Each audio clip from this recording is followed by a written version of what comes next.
The year was 1999. In this tiny little condo setting in Fort Lauderdale, Florida, I was seated with all the other condo owners. There were 16 units. So we all brought our lawn chairs out by the pool, put them in a big circle.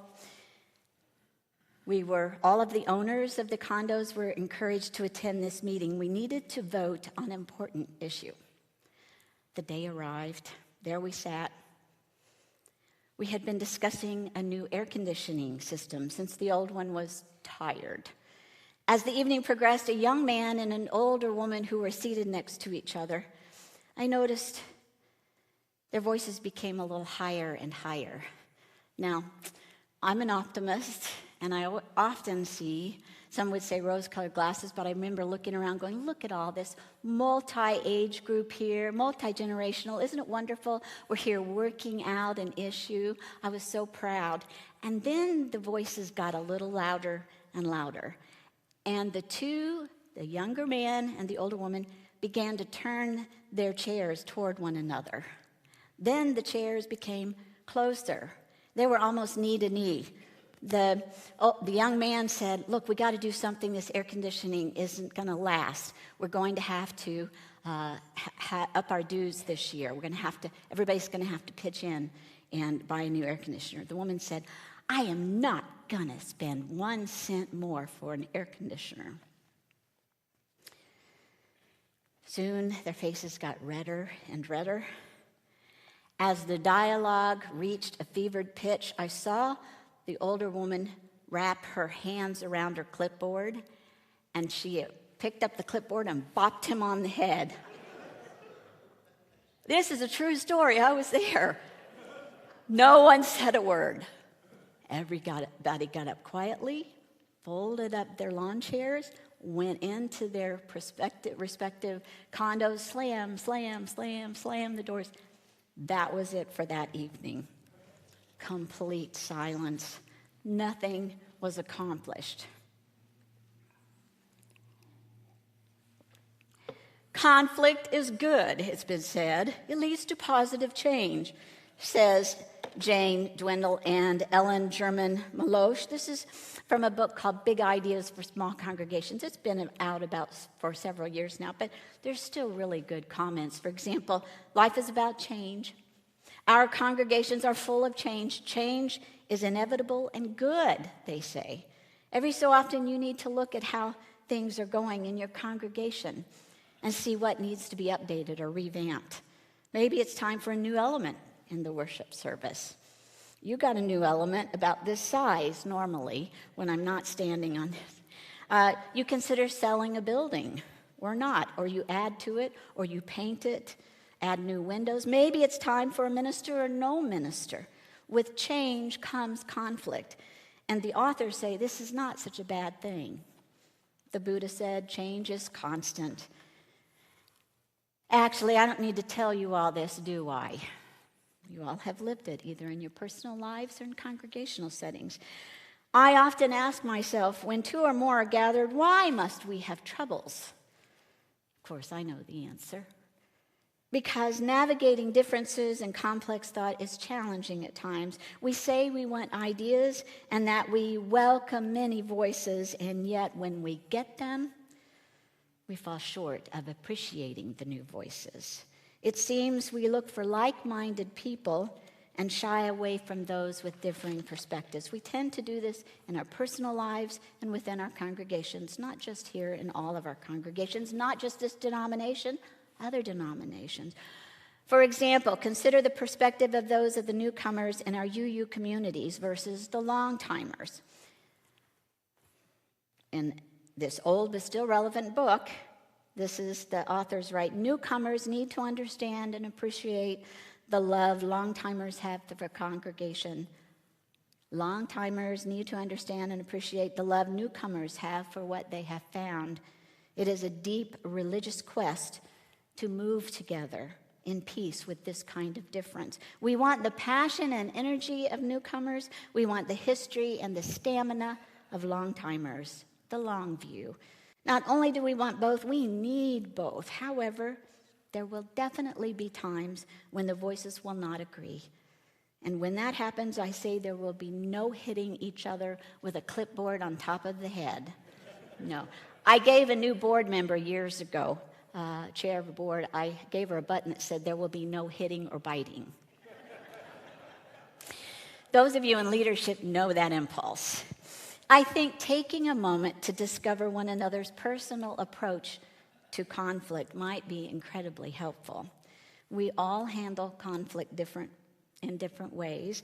There are some among us who enjoy a good fight and others who shrink away from any conflict. And I won't say anyone enjoys a good fight.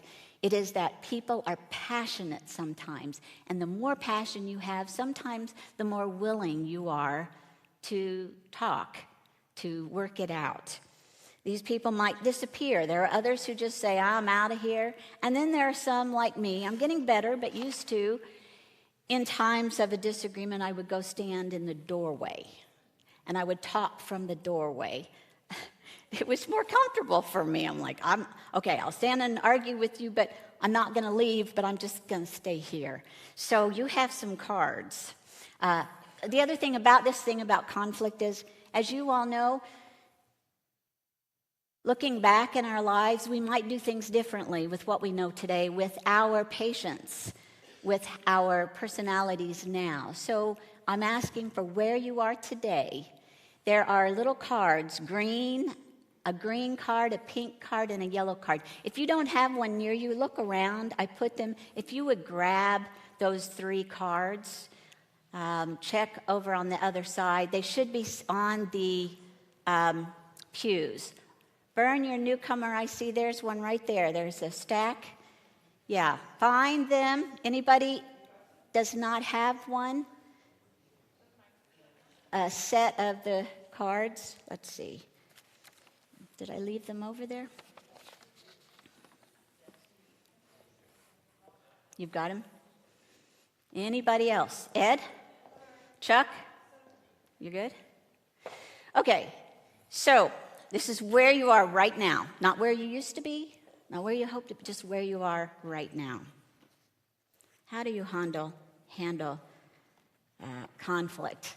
I'm going to share a personal story. Just this week, Soledad and I were talking about, how the service might look, what flower might be on the pedestal. And she said, what's the title?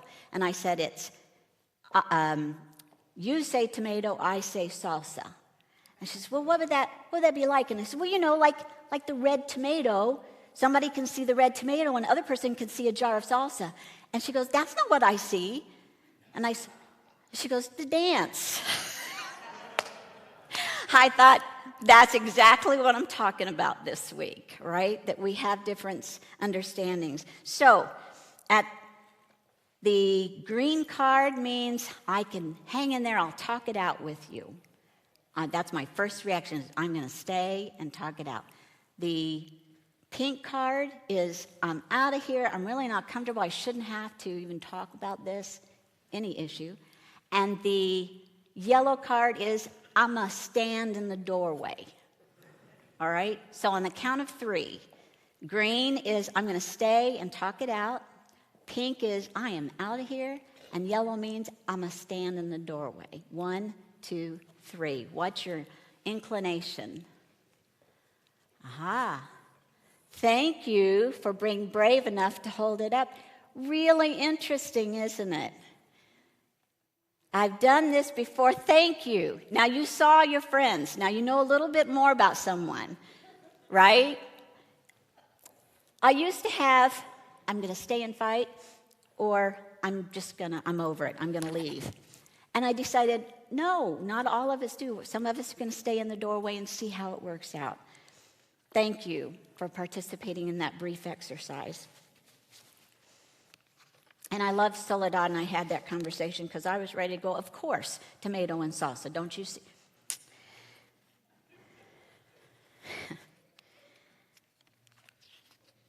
Often, I will say, in our Unitarian Universalist congregations, it's the green card that you see most of. Do you know why? Because most of us are passionate about our membership, about our UU values, so we'll stay and work it out. Now, there are times when one needs to walk away and take a breather, and I totally get that. I also saw the yellows. I was very encouraged today to see the yellows. And the pinks, it's okay too, if you need to step aside and then come back.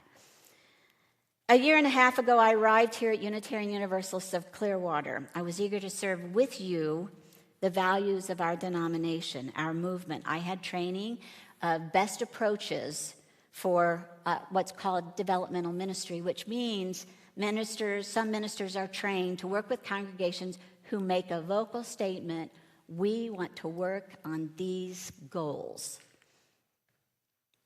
This is healthy, by the way. This is healthy when a congregation says, we want to be intentional. I put a little card in some of the hymnal areas that show the 4 goals: creating a culture of mutual trust between the congregation, lay leadership, staff, and minister.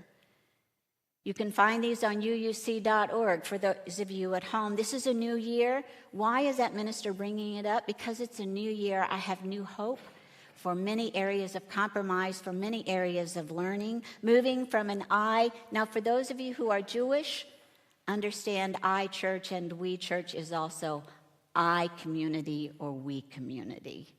I want you to know we are clinging to our inclusive. When we say we include everyone, those who are comfortable with church and those who are comfortable with congregation. I often say faith community. Creating a congregation of encompassing hospitality, prompting multifaceted growth here at UUC, strengthening our ability to have healthy disagreements that deepen relationships. In the face of conflict, all these goals are addressed. And as many people have said, wow, things are going quite smoothly these days. This is less about me and more about a congregation that says we are going to work together to live out our UU values. A minister's first year with a congregation, by the way, most of the time, is a honeymoon period. And the second year is by the way, I just thought I'd share, I've had this opinion, like it's kind of like a marriage in that way, right? The honeymoon, yay, everything's great. And then the second year, it's like, I really don't like the way we do this, or I don't. And to me, that's a sign of trust. I'm in 18 months with you all. I'm grateful for your honest feedback and the times that we've had to work on changes. There is one thing about addressing conflict. It works in organizations, it works in personal lives, and it's called appreciative inquiry. Rather than one person stating their opinion, this is the way I think it should go, and another person says it this way. And I was thinking about the 2 little boys that were talking up here.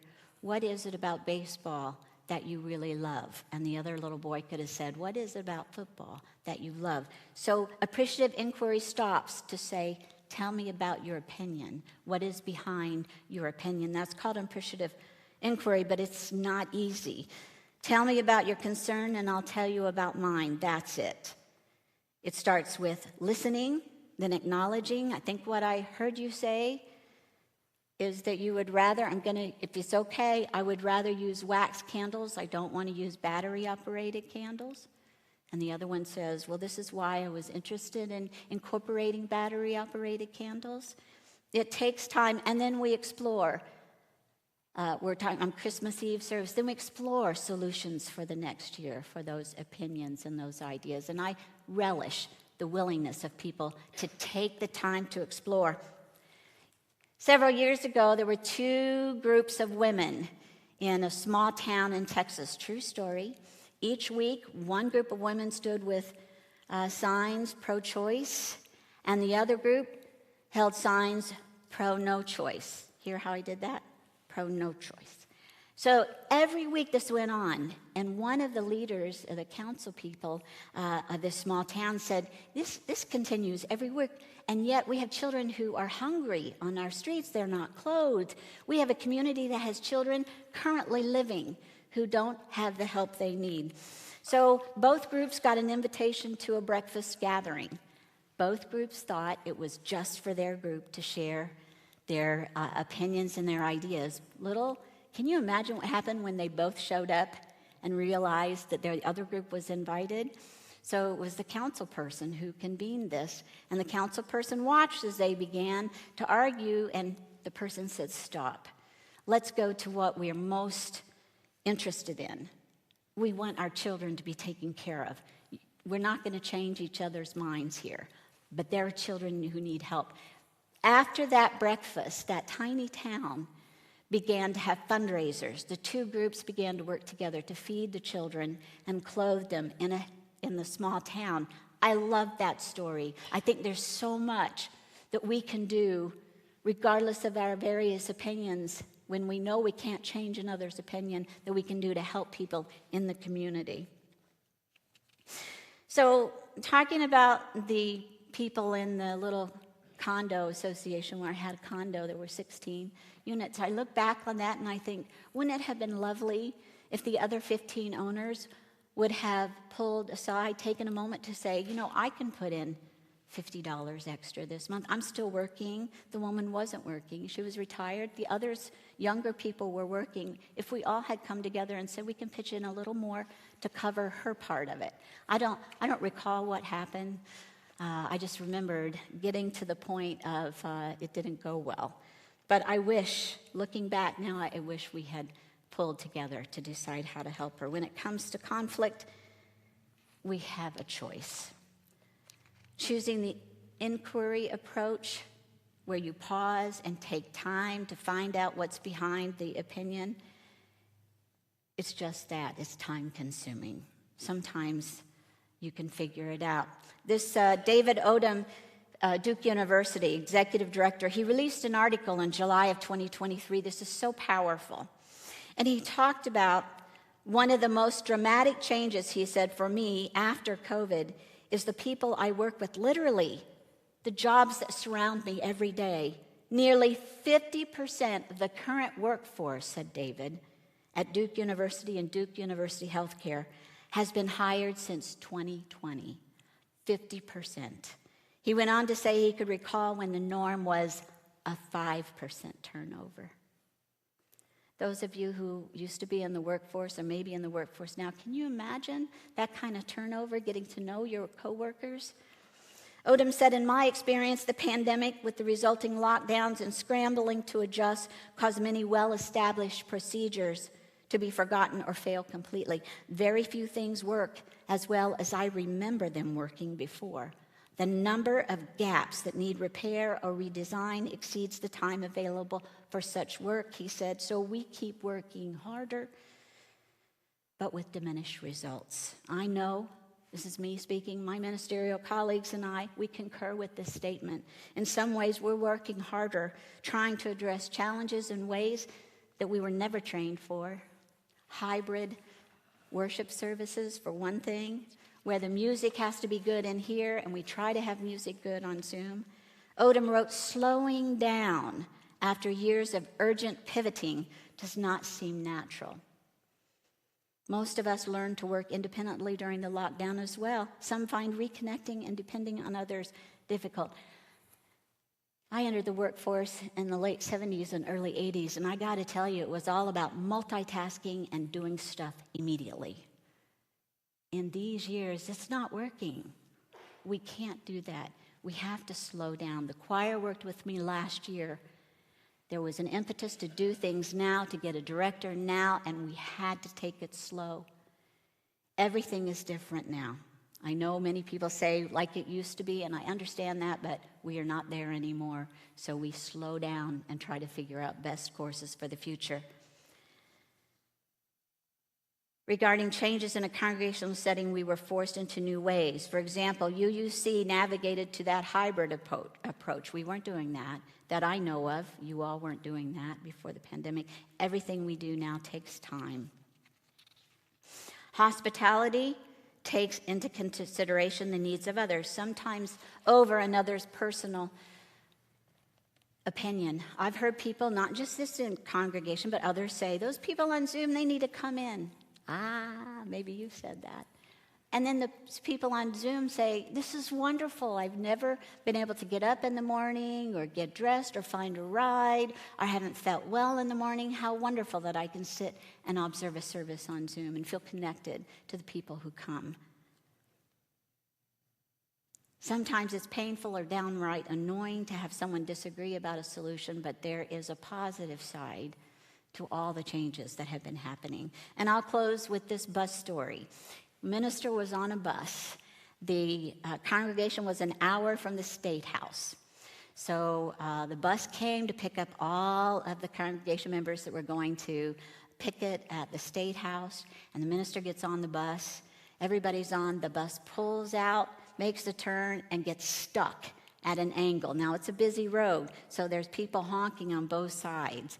And as this bus is stuck here, and the bus driver is trying to figure out what to do, one group is yelling, "Go backward, go backward." The other group is yelling, "Go forward, go forward." The minister said it was the worst traumatic experience of my whole life.